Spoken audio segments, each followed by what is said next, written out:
Hi, folks. Welcome to the 17th, I think, Videocast. I've only got Jimmy Hutton with me today. Stuart's not feeling great. Hopefully, it's not the dreaded coronavirus. But today, we're going to talk about coronavirus. We're going to talk about people moaning about PPE, personal protection clothing, and statistics, the delivery of statistics. We're also going to have a light touch mention of where the Yes movement should go during this period, should we be campaigning, etc. Now, tomorrow, we're very fortunate. We've got Peter A. Bell, the blogger and speaker. Peter's been around the movement. Well, I've certainly known him since 2012, 13. He's been a fighter for the cause for a long time. So Peter's going to come on tomorrow and give us the benefit of his wisdom. We'll touch on the subject, but I think we'll keep the in-depth stuff till tomorrow. So Jimmy, you wanted to mention, well, you were particularly interested in the statistics north and south of the border. Yeah. I think there's been various points where the Scottish government has kind of had to boot the UK government up the keister a wee bit just to get slightly more action, slightly more information out of them. Today we had two different figures for the first time for deaths. Slightly different figures, slightly divergent as well, but quite well explained by Nicholas to what was coming out, why they were doing that. And also this afternoon we'll get far more regional data as to where people are in ICUs and how it's spreading. Because I think in general the UK I actually think it's probably deliberate that the UK are not giving very much regional data, and what they are doing seems to obfuscate things rather than make them clearer. For example, Norrie, for years we've got very clear economic data coming out of the UK government explaining to us why Scotland couldn't be independent, why England and the southeast of England in particular drives the entire economy of the UK. But they can't give us any clear data around coronavirus. And they've certainly got it now. It's been an ongoing thing for a few weeks. They should have that data to hand and be able to tell us. I mean, I saw a doctor from York General Hospital, I think it was the weekend or maybe the back end of last week, saying that they were almost waiting for things to happen in York because not a lot had happened as such. And then last night we're hearing that Bradford and areas around Bradford are a hotspot. Bradford's not that far away for York. So it will be interesting. I think the more data we've got, the better, even though we're amateurs at analysing it. I'd rather have the data and have a go at analysing it than have the government drip feeding the spin that they want to drip feed us. I found the explanation was necessarily complicated about the figures and the different sources. I mean, I think it's worth noting that the National Records of Scotland, who collate the data, when somebody dies, their relations are given a death certificate. It's then up to the relations to register that death. Yeah.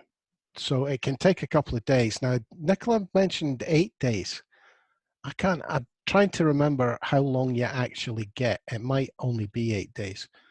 But that figure, by its nature, the fact that it's members of the public with no experience very often in this area, is late in coming in. Mm. There's also what's on the death certificate. You know, if you die of pleurisy and coronavirus isn't mentioned, is that a related to the death coronavirus? Is it related to the destruction of your lung function and so on? So it seems the Scottish government has decided to take the route of any death that can be contributed by a doctor with Yeah. coronavirus on the death certificate is being reported as a coronavirus death. Now, Mhm. what will be interesting is if the Westminster government doesn't adopt the same rule, because that will make a Aye. big difference to the figures. Yeah, I was actually quite, I don't know, say upbeat when I heard the figure, because these are people's lives, you know. It's very easy to get stuck in the numbers and forget that every single one of these is a person that's grieved for and sorely missed. But between those two figures, given that the NRS figures were up to Sunday, there have only been 134 deaths within the community that add into this figure. So it went for 220, which was our figure, the Scottish Government figure on Sunday for deaths, to 354. That was quite a good thing, in my opinion, because you were worrying that hundreds of people could be dying within the community and not being recorded. It'll be But interesting to see how those two figures relate next Sunday and the Sunday after, and see if it's a growing thing as well. well, the real tester to this will be, I mean, I'm presuming they're going to issue guidelines to GPs who are signing Mm. these death certificates. And it Yeah, depends must what do. the guidelines say, you know. Aye, How do you judge whether coronavirus was a contributing factor? I mean, you could have a exactly. heart attack due to the fact you're laboring so hard for breath. Does Hmm. that go down as a heart attack, or a heart attack with a contributing factor of coronavirus? So Yeah, the the guidelines guidelines will issued to have to be in. GPs will be important. Aye. I know. And I think she said at a presser that they're kind of encouraging GPs to include anything where they have suspicions. Or so it will be interesting to see how these figures, particularly next. Well, it'll probably be next Monday, because they're moving the NRS to a 7-day operation. So if they're taking that number up to the Sunday, it'll probably be next Monday that we next get a look at these figures and can compare the two. There was The also, sorry, Yep. on you go, mate. Well, the other one I picked up on was the fact there was a spike in deaths that they don't think's attributable to Yeah, coronavirus. that's definitely, it was a fact that the guy, I think it was a chap for the BBC, actually questioned her on.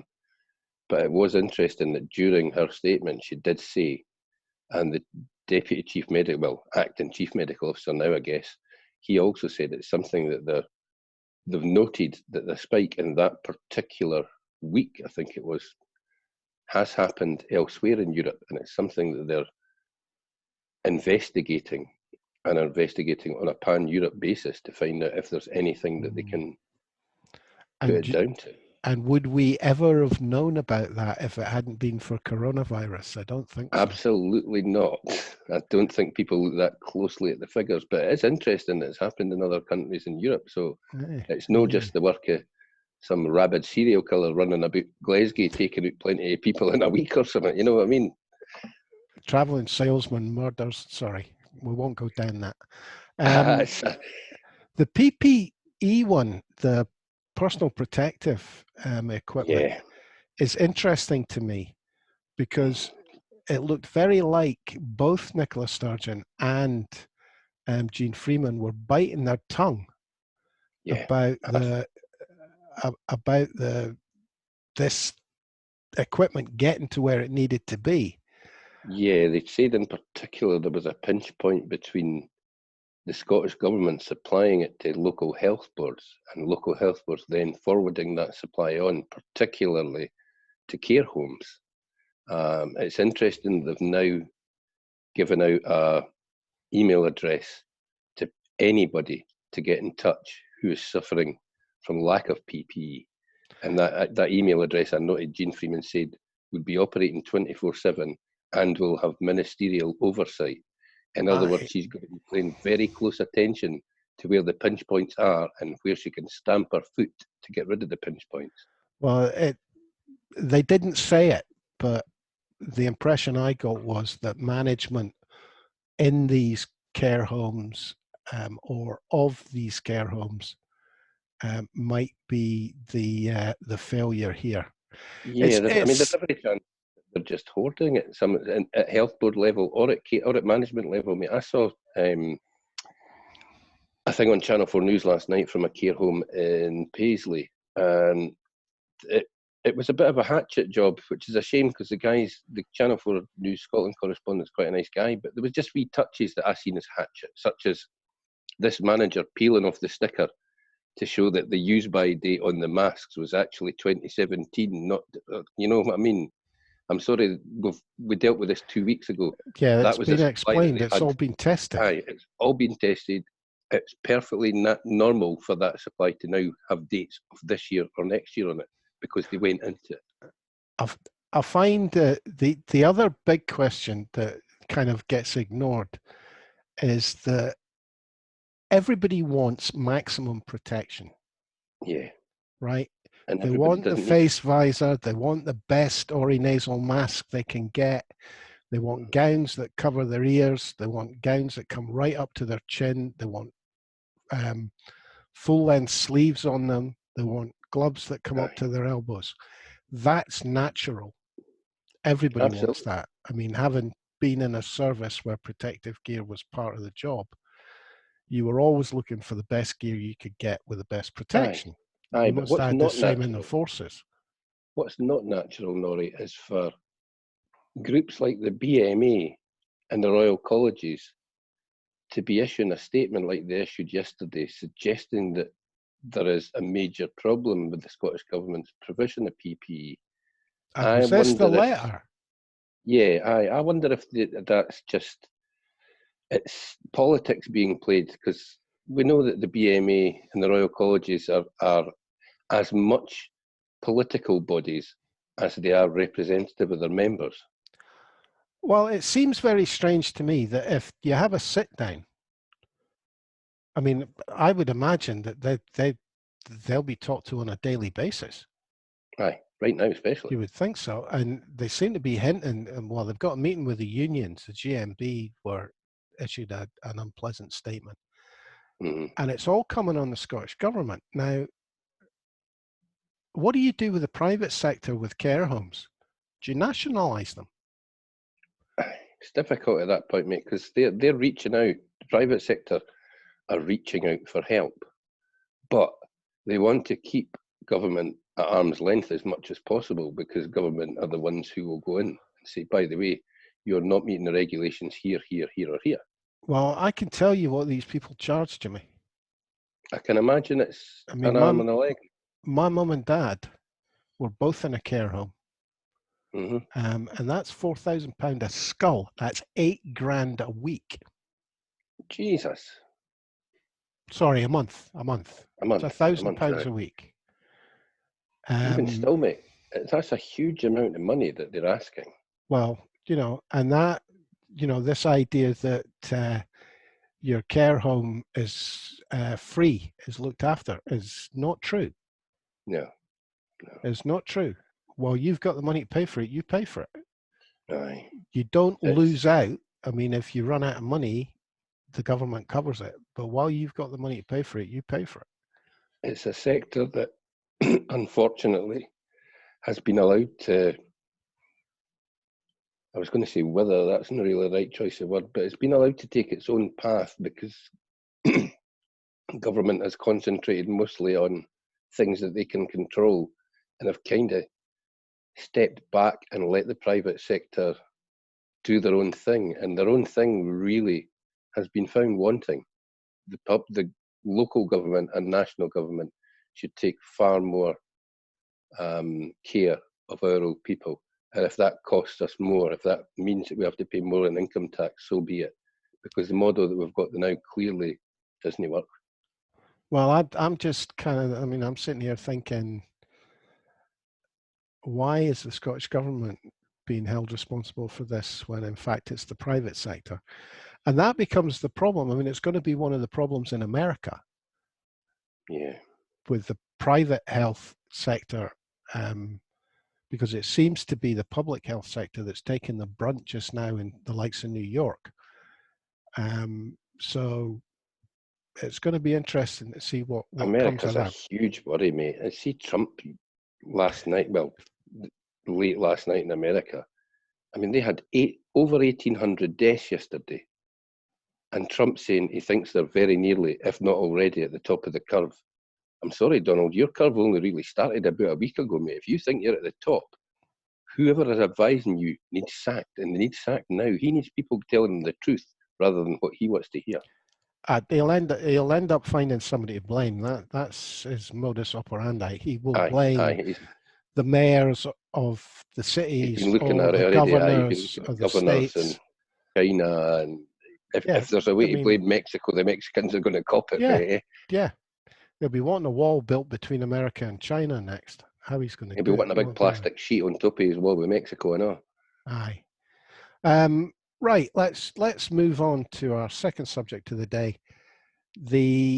We're going to kind of skim over this one, folks. We're just really pointing you in the direction of some articles, setting you up for our interview with Peter A. Bell tomorrow, indie blogger and speechifier. I think he's spoken at quite a few of the marches, Peter, now. Aye. Jimmy, you spotted a few things today that you thought would be of interest to our listeners. Yeah, there was a couple of good ones out there, mate. Jonathan Shafi, who he's a bit of a Morningside militant in my opinion, but he wrote a nice one that leads into the whole thing that really this is not the time to stop campaigning. It may be time to have wee thoughts about where the campaign goes, but I enjoyed it. In fact, I really enjoyed it. It's a nice wee bit of work. And as you say, it leads us nicely into what Peter's written himself, what others have written as well. Well, I don't is know. Jonathan Shafi, is that the article that's threatening a series of articles? Yes, aye, it's a series of essays, that as he puts it. So, I think, as I say, I mean, I have a hobby horse about universal income, and I think Shafi's in that school as well. I think he is, aye. So there's some interesting ideas there. I don't know I don't know if going into the detail of what a new Scotland would look like during a campaign for independence is such a good idea. See, It just I'd gives agree them with more you. things to attack. I'd agree with you to an extent. I just like Peter. I'm not so keen on the idea that Nicola Sturgeon turned around and said the campaign should stop. I think the more I look at that, the more I think that's Nicola giving herself an awful lot of wiggle room for next year's campaign for the Scottish Parliament. She's if there's no operation of the Yes campaign, she gets to go into that campaign as she wishes. Whereas the Yes campaign was pushing for the SNP and for Nicola Sturgeon to take a more radical approach to independence as part of her platform for next year. I don't think she had a choice. I think she had to say, right, everything's suspended. And But she's not. realpolitik in that land, had she not said that, it would have been a question that was coming up at every single press conference. It's fine though. She's not responsible for the Yes movement. No, but I'm The SNP could talking, stop campaigning, aye, but well, that's really what I'm saying. I mean, mhm. the fact she went further and said that the Yes campaign, I think I can't see how she could have done anything else, because every single day that she held a press conference, somebody would have said, oh, the Yes campaign are organising this, the Yes campaign are doing that. Don't you think that Scottish independence should be on the shelf till after? It would have been like the, what do you call it, the woman that resigned. Every press conference would have had a Aye. question or two about it. Yeah, but let's be honest, mate. The media in Scotland are, for want of a better phrase, piss poor. Their questions at the press conferences have been pretty rank. I mean, Jesus, I can't mind. I think it was about 1:05 the day, and I was like, Norrie, can we get started? Can we get started? Because I I did. didn't want to hear what the media have got to ask anymore. I think inadvertently they have actually given her the gold star.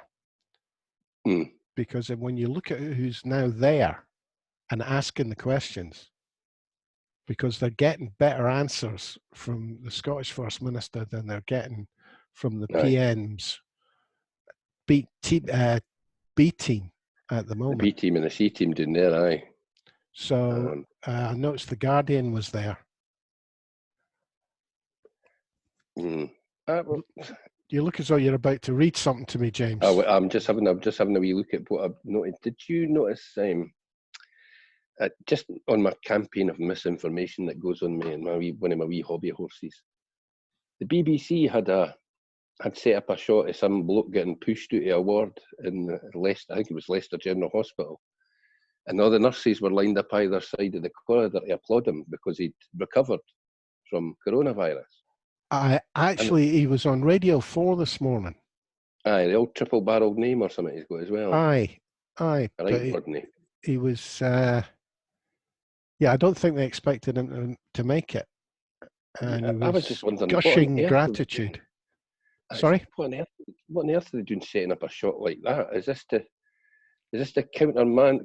a wee counterpoint to the worry that we've all to nationally have about Boris? Because clearly the nation is united in almost grief and worry for our Prime Minister. Was it last night, the clapathon for Boris? It was, aye, and needless to say, there was not a lot of clapping going on in Leith. I never heard. Nobody in my street. But did you see the front of the Current this morning, mate? The Sun. I went in a shop to buy a packet of fags, mate, because I wouldn't buy a son, as you know. But seriously, pray for Boris was their front page. I'm thinking that they didn't sell many papers in Scotland, but they'll not have sold a lot today. Well, I hope he gets through it. I do. Yeah, because I want to find him. I want him to be held responsible for the actions of his government. Well, there's a couple of questions I would like to see him asked if he does get through it. And you can't wish that on anybody. But I would like to see him get through it so he could be stood up at that podium again and treated the way the Scottish Catherine experts have been treated. Why didn't you pay attention to the self-distancing, etc.? That's a question that will not be asked. Why did you not take your own advice? Because he's now got a sympathy vote. Aye. Yeah, well, as I say, mate, I was interested in that because as the boy was getting pushed along the corridor, he held up his hand and one of the nurses was going to give him a high five. I was like, oh, Jesus, that's no social distancing. Aye. I'm thinking, Boris, that should be under the heading, well, we had it in the fire service as well, self-inflicted wound. But I dare say I'll get off with it. The lionisation of Boris has been quite a thing to see on British television. Even your sturdy favourites that you think, hold it, I might get a bit of decent coverage here, your Channel 4s and your Newsnight, no, they were souped right into the whole thing. I do think that we must be cynics, I think, because this idea of we're all in it together and so on is a very effective ploy. Yeah, to get people to do what you want. It is, Norrie, but people, I get that folk they're no news geeks like you and I, they're no politics geeks, but you've got to see through it sometimes. I mean, there was a CBI report, I think it came out yesterday, that said 1% of small and medium enterprises are actually getting the funding from the government schemes that they need. So the other 90, so basically that means that these government schemes are worthless. They're providing liquidity to the banks exactly like they did in 2008. And the banks are holding it. Hopefully the universal basic income will go ahead in Spain. If it does, definitely. And it succeeds, every government in the Western world is going to have questions to answer. Yeah, Oh, there'll be all kinds of attempts to. Can you imagine the pressure the Spaniards are coming under the now, mate? The arm Mhm. twisting that's gone on because governments in Europe do not want universal basic income to work. By the way, it's maybe worth noting that our bank, that is the British as opposed to the Scottish bank, the RBS, have said Mm. that they're not going to be looking for collateral for these small business loans. Oh, that's a Now, that's that's a a week, probably a week old. It's certainly 4 or 5 days old. right. And I kind of expected an avalanche of banks to come in and say the same thing behind it, but it hasn't Won't happened. happen. Hasn't happened. But look at how many small businesses and how many people's properties got rolled up the last time, mate. RBS was one of the worst for it, shutting Aye. businesses Well, and the selling them on. what I'm hearing, and I've heard it from a couple of people who are in business, have their own businesses, is that what they're being offered is what the banks have, not the government scheme. So you go in the door, you contact your bank, you walk in or speak to your bank manager over the phone or whatever, and the product he offers is a bank product. I mean, That's scandalous if that's true. well, that, I mean, Tommy especially was, I mean, he's a lefty, but he employs 8 guys, and he was absolutely outraged and said to the guy, "I'm not looking for this. I'm looking for the government scheme."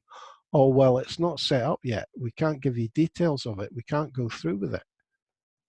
So, I mean, it might well be the case that it hasn't all been, you know, it wouldn't surprise Aye, me that it wasn't a yeah, but ready to go product. it very probably isn't, mate. But they'll know the bare bones of it and should be able to at least provide the bare bones as an option to your mate. I mean, as soon as it was announced, that I think we said at the time, there's got to be catches in this. There's got to be, Mhm. because it's just not the Tory way. What was that? That economic thing you sent me the other day that I read, where it was they were talking about stretching businesses and then selling off the various bits and bobs. Is Aye. that what the banks are going to do again? Well, Take no, people's businesses off them and just sell off the parts that are profitable? the that was really about health services. Hmm. Although it was about, the actual article was about business, but it's about this idea that if you're super efficient, what you're doing is you're selling off everything that isn't totally essential. Hmm. So with the National Health Service, for instance, you sell off all the bits that are easy to run and you can make a profit out of. You then stretch the resources to such an extent that you basically bankrupt the business. Right. But you as a business owner don't suffer, because what you do is you empty the pension account, etc., etc. So Hmm. it's as usual. It's the employees that carry the can, Aye, aye. and Well, then you get a bailout from the government. always nice when the government comes up and just helps out big business in that way, though, isn't it? Well, you essentially squeeze the business of To the all its point where, capital in a good hmm, capitalist way, and then when it starts to crumble and 2,000 people are going to lose their jobs, it becomes a socialist business because it gets bailed out by the government, who then hmm. sell it back to you at a reduced rate, thereby creating an immediate profit against the worth of the business. It's a I very knew there good was a, system. I knew there was a reason I hated businessmen and economics lecturers. It tends not to be business. I mean, businessmen are creative. They build businesses. This is hedge fund managers, Ah, this is people sharkism at its like that. best, really. Yeah. Aye. I mean, it always annoys me when the left talks about how bad businessmen are. Businessmen create wealth for the working class by giving them jobs. Okay, they don't pay them as much as they're worth, but they do. It's the Hmm. money guys that come in and squeeze everything out of the business until it's essentially just a shell. But Them that ones in the shiny that suits that have started appearing around Leith of late with their soy milk lattes. And, oh, yeah. hmm, but that's one of the problems with our national health at the moment, is that it's too efficient. It's been scraped back to the bare bones. In fact, some would say less than the bare bones, and therefore there's no slack in it to take up the highs and lows. You just have to look at what happens during the winter when people end up lying on trolleys. Everything's taken to the mean. So the average over the year is we only need 10 nurses to cover that. So when there's a spike that doubles that average, you don't have and you need 20 the nurses, extra you see nurses. 6, so you've only got 7. Yeah. And hopefully that after this is all over will be taken on board. There will be people arguing that we would have dealt with it better if it had been privatized. Oh, absolutely. Dominic It Raab will will be. probably be front and centre for a bit of that. Well, I think the Telegraph ran an article this week on those lines. I saw it highlighted on Twitter, but I didn't read it. There was one as well by that utter fud Charles Moore. That's the one. But I mean, seriously, mate, he's got 3 silver spoons and he's moosing about 8 silver ladles up his ass. So anything that he says about real life means absolutely nothing. And on that note, Jimmy, I think we'll call it a day, shall we? Okay. That's not a picture I really want in No, my head. sorry, mate. I do apologise for that one. Just to remind everybody, tomorrow we're fortunate enough to have Peter A. Bell on as a guest, and we'll be no doubt covering what the Yes Movement should be doing, what Nicola should and shouldn't have said regarding shutting down the campaign for Scottish independence. Yes. So look forward to Peter. I hope you can join us for that, folks. Thanks, Jimmy Hutton. I'm Norrie Stewart. Thanks for watching / listening, folks. And we'll catch you all tomorrow with a new face. And hopefully Stuart will be back with us. Let's hope he's feeling better tomorrow. Cheers for now.